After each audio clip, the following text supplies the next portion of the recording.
Hollow Knight Silksong is absolutely incredible. I've been having such a blast playing this game since its release, and I personally have had very few complaints with my experience. That said, I think there is one thing that's causing a bit of a problem with the masses playing this game, and that's how hard it is. Hollow Knight isn't known for being easy, but Silksong has a different type of difficulty from Hollow Knight, and I want to take a minute to compare it to the original game. Hollow Knight is of course a masterpiece in its own right, but a lot of people had some issues with the Metroidvania elements of it. Unlocking new areas happened really slowly, and at times you'd feel bottlenecked and trapped, not sure where to go on your first playthrough. That's not to mention the lack of a starting map or movement abilities, so when you add really punishing deaths to the equation, you get a lot of people saying that they genuinely hate the game, or at the very least, they just say that it's not for them. I actually think that Silksong has done incredibly well to fix a lot of those issues. Pretty much right off the bat, the amount of choice and direction that you have is almost overwhelming, but I think that it's done in a really good way. The world feels so alive and magical, and you just want to explore, meet more characters, and find out what this kingdom has to offer.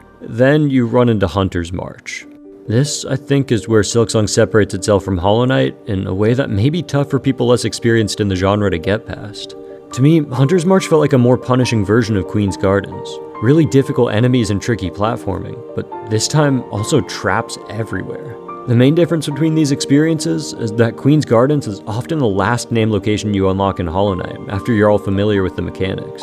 On my Silksong playthrough, I ran into Hunter's March for the first time as my 4th location.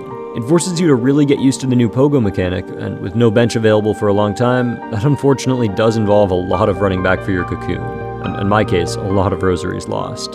I will say that for me, the location did serve its purpose really well. By the time I'd cleared it, I felt much more confident in my pogoing in combat, and I'd gotten a lot more used to the sprint ability I'd just unlocked.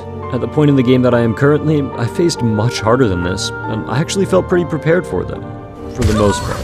I used my nail down, that doesn't count, man. That said, a lot of people are trying this game with a little bit less familiarity in Hollow Knight's mechanics, and they're jumping into a kind of brutal game, where one of the first areas is already really difficult.